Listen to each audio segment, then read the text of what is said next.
اعوذ باللہ من الشیطان الرجیم بسم اللہ الرحمن الرحیم الحمد للہ رب العالمین والصلاة والسلام علی اشرف الانبیاء والمرسلین وآلہ الطیبین الطاہرین۔ اعوذ باللہ من الشیطان الرجیم والذین کسبوا السیئات جزاء سیئۃ بمثلها وترہقہم ذلہ ما لہم من اللہ من عاصم كأنما أغشيت وجوههم قطعا من الليل مظلما أولئك أصحاب النار هم فيها خالدون۔ سورہ یونس آیت 27۔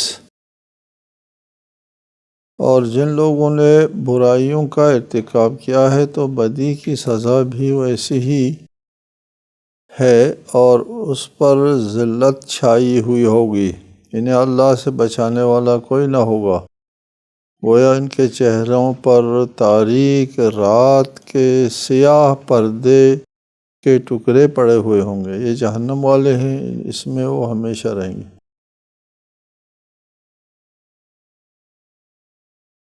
پچھلے آیت میں ارشاد فرمایا تھا للذین احسنوا الحسنی وزیادہ، جو لوگ نیکی کرتے ہیں ان کے لیے نیکی ہے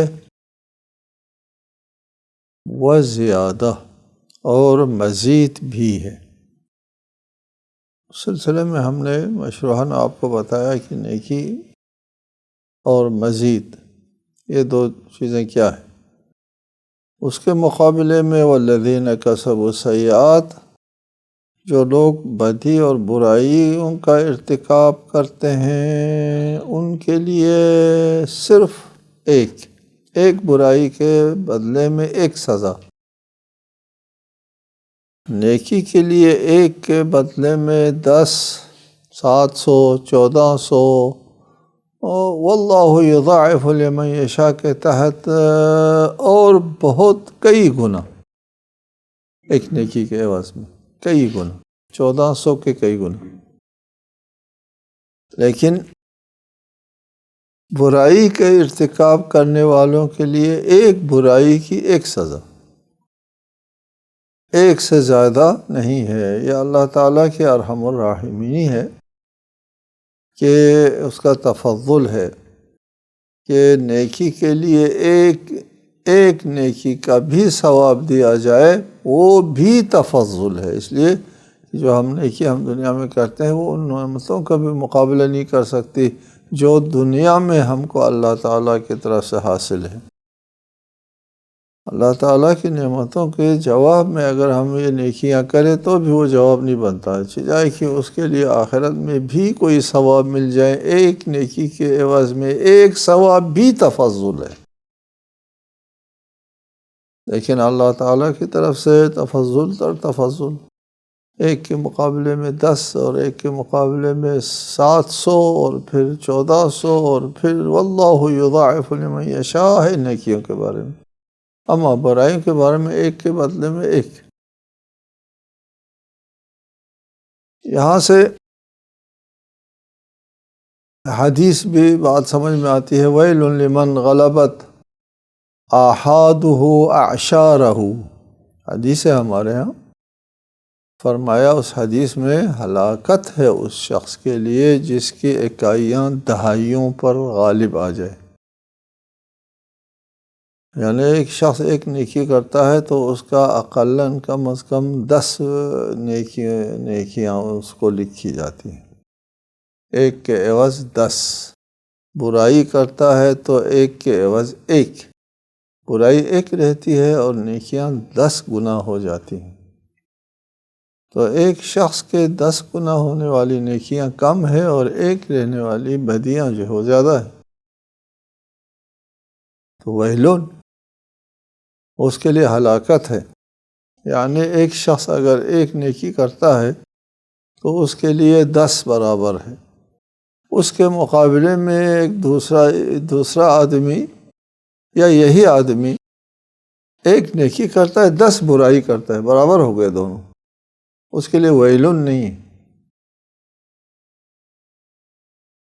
قرآن مجید میں ایک آیت گھیر لے گناہوں سے، ہر طرف گناہ ہو، نیکیوں کے لیے وہاں گنجائش نہ ہو یا تھوڑی سی ہو، یعنی گناہ ان کے اوپر غالب آ جائے تو ان کے لیے ہلاکت ہے۔ اگر ایک شخص ایک نیکی کرتا ہے 10 برائی کرتا ہے، اس کے لیے ویل نہیں ہے۔ 10 برائی اور ایک نیکی والا، کتنا خدا ارحم الراحمین ہے۔ لیکن کیا بات ہے، اور کس قدر بدبختی ہے اس شخص کی جس کی اکائیاں جو ہے وہ دہائیوں پر غالب آ جاتی ہیں، کہ اس کا گناہ جو ہے وہ نیکیوں سے بہت زیادہ ہے، نیکیوں کی توفیق نہیں ملتی اور گناہ پر گناہ کیے جاتے ہیں۔ وَتَرْحَقُهُمْ ذِلَّةٌ، اور ذلت جو ہے ان کے اوپر چھا جائے گی قیامت کے دن، ذلت جو ہے ان کے اوپر چھا جائے گی، ذلیل ہوں گے، خوار ہوں گے۔ قیامت محشر میں جب لوگوں کے سامنے محشر ہوگا تو سب کو اپنے اعمال کا جواب دینا ہوتا ہے، اللہ تعالیٰ کی بارگاہ میں حساب دینا ہوتا ہے۔ وہاں انسان اپنے نامہ اعمال جو ہے وہ سامنے دیکھ کر، ہر ایک کے گناہ جو ہے وہ سامنے سب کو نظر آ رہا ہوگا، اس وقت وہ خوار ہو جائے گا، وہ بندہ ذلیل ہو جائے گا، رسوا ہو جائے گا لوگوں کے درمیان میں۔ اس لیے دعاؤں میں ہے وَلَا تُخْزِنِي يَوْمَ يُبْعَثُونَ۔ حضرت ابراہیم خلیل بھی یہ دعا کرتے ہیں کہ مجھے رسوا نہ کر قیامت کے دن۔ امام زین العابدین بھی اپنی دعا میں ارشاد فرماتے ہیں اپنے اولیاء کے درمیان میں مجھے رسوا نہ کر۔ شروع میں سمجھ میں بات نہیں آتی ہم کو کہ ابراہیم خلیل ابو الانبیاء بت شکن کس طرح یہ خوف رکھتا ہے دل میں کہ قیامت کے دن ابراہیم رسوا ہو جائے۔ آخر ممکن ہے رسوائی حضرت ابراہیم کے لیے؟ ممکن نہیں ہے، متصور نہیں ہے، قابل تصور نہیں ہے حضرت ابراہیم کے لیے رسوائی۔ اسی طرح امام زین العابدین جو عبادت گزار قیامت کے دن پکارا جائے گا این زین العابدین، این سید الساجدین، فرشتے اپنے صفوں میں دیکھیں گے، انبیاء اپنے صفوں میں دیکھیں گے، ہم میں سے کوئی سید الساجدین ہے، زین العابدین ہے۔ اتنے میں امام علی بن حسین زین العابدین جو ہے وہ اٹھیں گے، آگے آ جائیں گے، وہ این زین العابدین سید الساجدین ہے، رسوائی کے تصور کیوں آتا ہے؟ ہم لوگ جو ذوق بندگی نہیں رکھتے ہمارے لیے ناقابل فہم، لیکن ذوق بندگی رکھنے والے فرماتے ہیں اپنے اولیاء کے درمیان مجھے رسوا نہ کر۔ کیا رسوا؟ یعنی آپ کے اولیاء میں سے دوسروں کا درجہ زیادہ ہو، میرا درجہ کم ہو، یہ میں اس کو رسوائی سمجھتا ہوں۔ یہ ہے حضرت خلیل کا یہ فرمانا کہ مجھے رسوا نہ کر، کہ انبیاء کے صفوں میں اور العزم انبیاء کے صفوں میں ان کو رکھا جائے گا نا قیامت کے دن، کہ وہاں مجھے رسوائی کا سامنا کرنا نہ پڑے کہ کسی نبی کا درجہ مجھ سے بلند ہے، زیادہ ہے، میرا درجہ کم ہے، اس کو رسوائی سمجھتے ہیں۔ یا دوسرے لفظوں میں یہ دعا، یہ عاجزی، یہ اپنے اعمال کو نظر میں نہ رکھنا، اپنے نیکیوں کو نظر میں نہ رکھنا، یہی ذوق بندگی ہے، یہی اصلی بندگی یہی ہے۔ کہا کرتا ہوں آپ سے، بہت زیادہ تکرار کرتا ہوں اس بات کو، کہ ذوق بندگی یہی ہے کہ اپنے اعمال کو، اپنے نیکیوں کو نظر میں نہ رکھا جائے۔ یہ بندگی اصلاً نہیں، منافی ہے بندگی کی، کہ کوئی کہے کہ میرے بہت اعمال ہے، میں نے بہت کام کیا، میری بہت خدمت ہے، یہ بندگی کے خلاف ہے۔ یا انبیاء اور ائمہ یہ دعا کرتے ہیں، یا اس لیے ہے کہ اپنے انبیاء کے اور اولیاء کے صفوں میں رسوا نہ کر کے کسی سے کم درجہ ہو تو میں اس کو رسوائی تلقی کرتا ہوں۔ یا یہ ہے مقصد، یا یہ ہے کہ اپنے اعمال کو وہ ہیچ سمجھتے ہیں، جیسے بندگی کی یہ علامت ہے اور خصوصیت ہے اپنے اعمال کو، اپنے نیکیوں کو نظر میں نہ رکھنا۔ نیکیوں کو نظر میں نہیں رکھتے اور سمجھتے ہیں کہ میرا ہاتھ خالی ہے اور مجھے رسوا نہ کر۔ خالی ہاتھ والا رسوا ہو جاتا ہے۔ یہ ہے اصل بندگی، یہ ہے۔ وَإِلَّا مولا امیر المومنین جس کی ایک ضربت کی عبادت ثقلین، ایک ضربت کا ثواب ثقلین کی عبادت سے بہتر ہے، وہ رات کو اکیلے اور تنہائی میں جا کر کے محراب عبادت میں یتململ تململ السلیم مار گزیدہ، جس کو سانپ نے ڈس دیا ہو اور وہ درد سے کراہتا ہو، اس طرح کراہتے ہوئے من قلت زاد و بعد سفر، کیونکہ یہ کہ میرے پاس زیادہ راہ تھوڑا ہے، سفر بہت لمبا ہے۔ علی کیوں کہے یہ بات؟ جی، تو یہ لوگ جن کی برائیاں ان کی نیکیوں کے اوپر غالب ہوں گی، ترحقہم ذلہ، وہ ذلت اور رسوائی سے دوچار ہوں گے۔ کأنما اغشیت وجوہہم قطعا من اللیل مظلمہ، اس طرح رسوائی ہوگی کہ ان کے چہروں کے اوپر رات کے تاریک پردے جو ہے وہ چھائے ہوئے ہیں، آگے کو کچھ سجائی نہیں دیتا، کچھ نظر نہیں آتا کہ آگے قدم بڑھاؤں، کس کھائی میں گر جاؤں گا، کہاں مجھے لے جایا جاتا ہے، کوئی معلوم نہیں۔ جبکہ اس کے مقابلے میں مومنین کے لیے یسعی نورہم بین ایدیہم، سامنے کے اس کے روشنی جو ہے وہ چل رہی ہوگی۔ مومنین کے لیے کہا ہے کہ روشنی ہوگی، اور ان لوگوں کے لیے کہا ہے کہ تاریک ہی تاریکی ہوگی۔ اولئک اصحاب النار ہم فیہا خالدون، یہ اہل جہنم ہے، آتش والے ہیں جہاں وہ ہمیشہ ہمیشہ رہیں گے۔ وَيَوْمَ نَحْشُرُهُمْ جَمِيعًا ثُمَّ نَقُولُ لِلَّذِينَ أَشْرَكُوا مَكَانَكُمْ أَنْتُمْ وَشُرَكَاؤُكُمْ فَزَيَّلْنَا بَيْنَهُمْ وَقَالَ شُرَكَاؤُهُمْ مَا كُنْتُمْ إِيَّانَا تَعْبُدُونَ، اور جس دن ہم ان سب کو اپنے عدالت میں جمع کریں گے، پھر ہم مشرکوں سے کہیں گے کہ تم اور تمہارے شریک اپنی اپنی جگہ ٹھہر جاؤ، پھر ہم ان سے جدائی ڈال دیں گے۔ تو ان کے شریک کہیں گے تم ہماری عبادت تو نہیں کرتے تھے۔ وَيَوْمَ نَحْشُرُهُمْ جَمِيعًا، ان سب کو ایک جگہ ہم جمع کریں گے۔ ثُمَّ نَقُولُ، پھر ہم کہیں گے لِلَّذِينَ أَشْرَكُوا، ان لوگوں سے جن لوگوں نے شرک کا ارتکاب کیا ہے، ان سے ہم کہیں گے مکانکم انتم و شرکاؤکم، تمہارے شریک اور تم ایک جگہ ٹھہر جاؤ، ان کو ٹھہرا دیا جائے گا،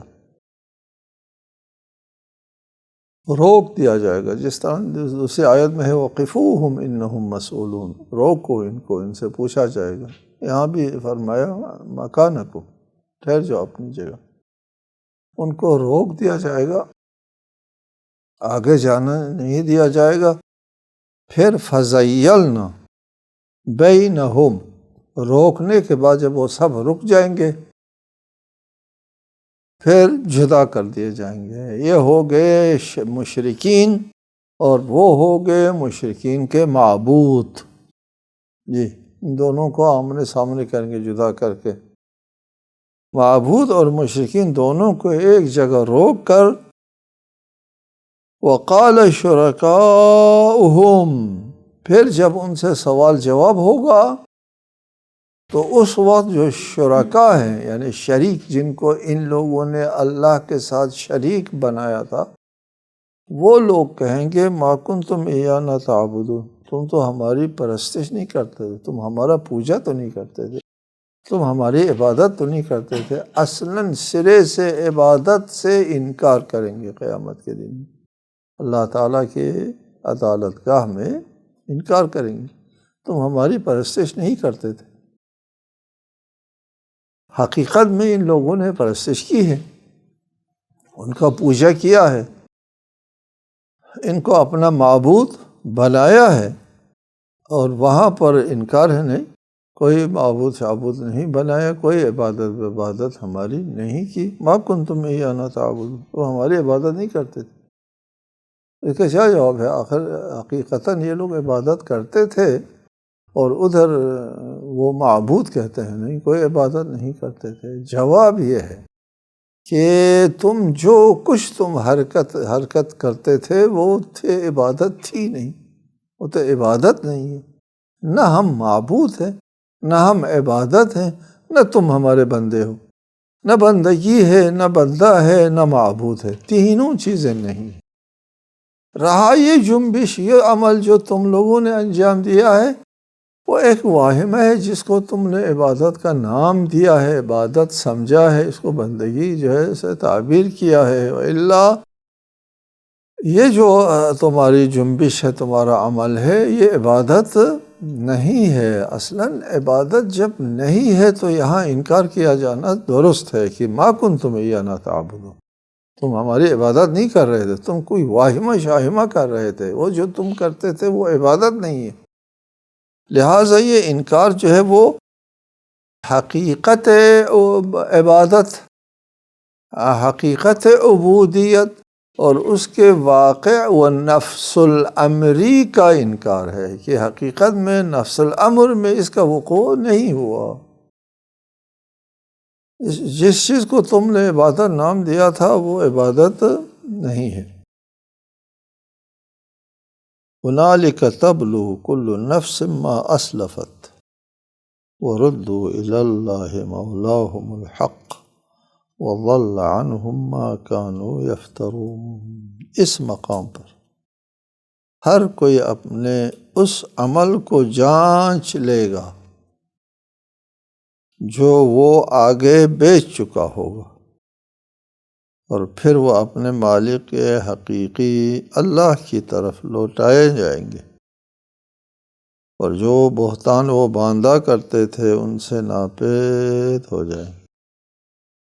جی، هُنَالِكَ تَبْلُو كُلُّ نَفْسٍ مَّا أَسْلَفَتْ۔ تبلو البلا، جانچنا، آزمائش کرنا، پرکھنا، ٹٹولنا، سونے کو آتش میں ڈال کر کے ان کو کندن بنانا، اس کو اصل بلا کہتے ہیں، آزمائش اور امتحان میں ڈالنا، اصل میں جانچنا۔ ہر نفس، ہر متنفس، ہر ذی روح، ہر مکلف وہ اپنے عمل کو جانچ لے گا قیامت کے دن۔ یہ بات قرآن مجید میں صراحتاً موجود ہے کہ قیامت کے دن خود عمل حاضر کیا جائے گا، انسان کا عمل حاضر ہوتا ہے، نہ جزائے عمل۔ کہ مقدمین تفسیر کرتے تھے کہ جزائے عمل حاضر ہوگا، خود عمل تو دنیا میں ہو چکا، وہ تو دوبارہ حاضر نہیں ہو سکتا، قدیم لوگ سمجھتے تھے۔ خود عمل دنیا میں ہو چکا، وہ عمل دوبارہ تو سامنے نہیں آ سکتا، ہو گیا، ختم ہو گیا۔ اب سامنے آئے گا اس کا ثواب یا اس کی جزا سامنے آ جائے گا۔ یہ توجیہ کرتے تھے قدماء۔ آج کل ہمارے لیے اس توجیہ کی کوئی ضرورت نہیں ہے، ہمارے لیے یہ بات سامنے آ گئی ہے، عمل انرجی ہے، انرجی کے لیے دوام ہے، عمل زندہ سلامت اسی طرح رہتا ہے جس طرح ہم نے انجام دیا ہے۔ قیامت کے دن آپ کا نفس عمل سامنے آ جائے گا۔ قرآن مجید میں اس کے لیے یہاں پر تبلو کل نفس ما اسلفت کا تبلو جانچنا یہ لفظ استعمال کیا ہے۔ بعض آیات میں کہا ہے کہ اقرأ کتابک کفی بنفسک اليوم علیک حسیبا، پڑھ اپنی کتاب، اس دن ہر شخص پڑھا لکھا ہوگا، ہر کوئی پڑھ سکے گا۔ خود کو عمل کرتے ہوئے، نیک عمل ہو تو بھی اس کو انجام دیتے ہوئے، بد عمل ہو تو بھی اس کے اوپر ارتکاب ہوتے ہوئے خود دیکھ لے گا۔ یہ دیکھ لینا، اس کو یہاں تبلو کہا ہے، وہاں اقرا کہا ہے۔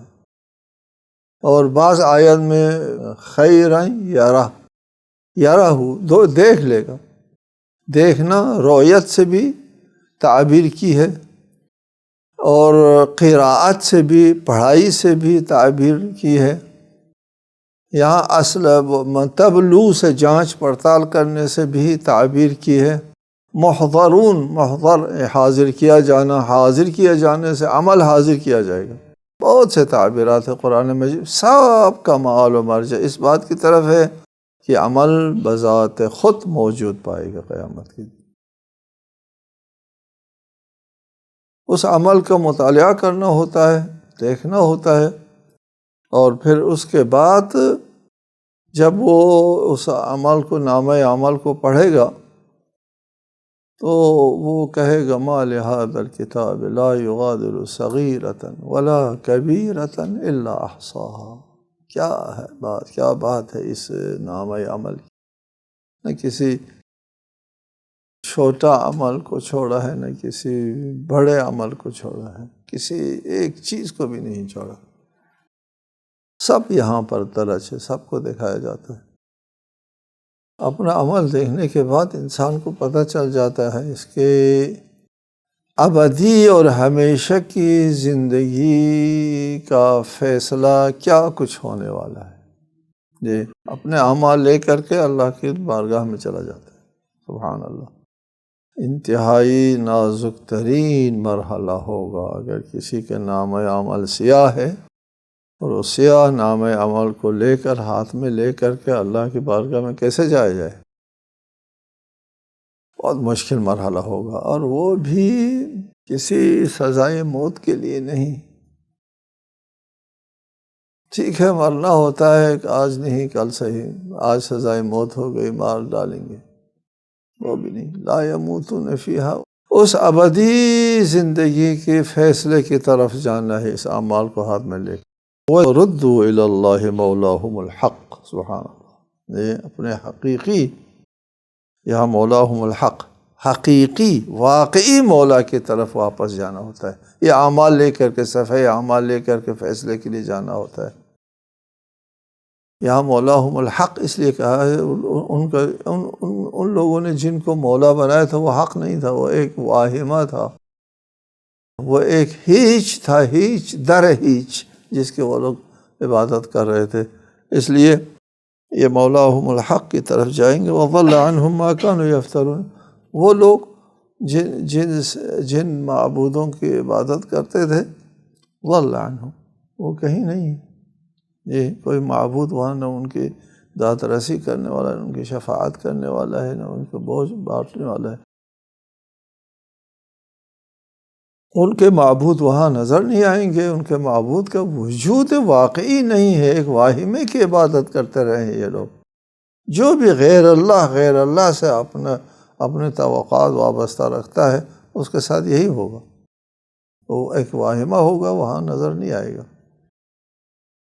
وَضَلَّ عَنْهُمْ مَا كَانُوا يَفْتَرُونَ، لیکن جو لوگ اللہ تعالیٰ کی عبادت کر رہے ہوں گے، وہ مولاہم الحق، وہ حقیقی مولا ہے، ان کی بارگاہ میں اپنے ہمیشہ کی قسمت کا فیصلہ لینے کے لیے جا رہے ہوں گے۔ اس کے بعد ایک آیت ہے، اسی سورہ کی آیت 31، اس آیت میں مخاطب ہیں مشرکین جو اللہ تعالیٰ کو مدبر نہیں مانتے، لیکن اس قسم کی باتوں کو مانتے ہیں جو اللہ کی مدبریت پر ختم ہوتی ہے۔ خود اللہ کو مدبر نہیں مانتے۔ پڑھتے ہیں ہم اس میں سے کچھ، پھر تفصیل آئندہ۔ قُلْ مَنْ يَرْزُقُكُم مِّنَ السَّمَاءِ وَالْأَرْضِ أَمَّنْ يَمْلِكُ السَّمْعَ وَالْأَبْصَارَ وَمَنْ يُخْرِجُ الْحَيَّ مِنَ الْمَيِّتِ وَيُخْرِجُ الْمَيِّتَ مِنَ الْحَيِّ وَمَنْ يُدَبِّرُ الْأَمْرَ فَسَيَقُولُونَ اللَّهُ فَقُلْ أَفَلَا تَتَّقُونَ، کہہ دیجیے تمہیں آسمان اور زمین سے رزق کون دیتا ہے؟ سماعت اور بصارت کا مالک کون ہے؟ اور کون ہے جو بے جان سے جاندار کو پیدا کرتا ہے اور جاندار سے بے جان کو پیدا کرتا ہے؟ اور کون امور عالم کی تدبیر کر رہا ہے؟ سوال ہے مشرکین سے۔ بس وہ کہیں گے اللہ۔ بس کہہ دیجئے تو پھر تم بچتے کیوں نہیں ہو؟ افلا تتقون، عام طور پر کرتے ہیں نا، پھر تم تقوی کیوں نہیں کرتے ہو؟ مشرکین سے تقوی کا افلا تتقون، تو پھر تم بچتے کیوں نہیں؟ جب یہ حقائق یہ ہیں، یہاں پر تدبیر عالم سے مربوط چند باتوں کا سوال ہے۔ یہ مشرکین کا یہ عقیدہ ہے کہ اللہ آسمان اور زمین کا خالق تو اللہ تعالیٰ ہے۔ وہ انبیاء علیہم السلام مشرکین سے نہیں کہتے تھے کہ اللہ ہے، نہیں کہتے تھے۔ اللہ موجود ہے کے اوپر یہاں قرآنی آیات میں آپ دیکھیں وَمِنْ آیَاتِهِ وَمِنْ آیَاتِهِ وَمِنْ آیَاتِهِ، اکثر جو آیات ہے اللہ تعالیٰ کے اس کائنات کے اوپر حاکمیت اعلیٰ کی آیت ہے۔ جی، یہ اللہ تعالیٰ کے قبضہ قدرت میں ہے کل کائنات، اس کی آیت، یعنی اس کائنات کا مدبر خود اللہ تعالیٰ کی ذات ہے، اس کی آیات ہے۔ وَمِنْ آیَاتِهِ وَمِنْ آیَاتِهِ وَمِنْ آیَاتِهِ، یہ اس کے دلائل ہے، اس کے آیات ہے، اس کی نشانی ہے کہ اللہ تعالیٰ کی گرفت میں ہے پوری کائنات۔ اس آیت میں، اس آیہ مجیدہ میں آپ دیکھیں گے کہ آسمان سے روزی دینا وغیرہ وغیرہ بہت ساری باتیں ہیں۔ ہم آئندہ انشاءاللہ اس کے ہم تفصیل بیان کریں گے۔ اور آخر میں فرمایا مَن یدبر الامر، کائنات کے تدبیر کس کے ہاتھ میں ہے؟ وہ کہیں گے اللہ کے ہاتھ میں۔ سوال آتا ہے کہ یہ تو اللہ کو مدبر نہیں مانتے، کیسے کہتے ہیں کہ اللہ کے ہاتھ میں؟ اس کے ہم انشاءاللہ تفصیل آئندہ درس میں بیان کریں گے۔ والسلام علیکم۔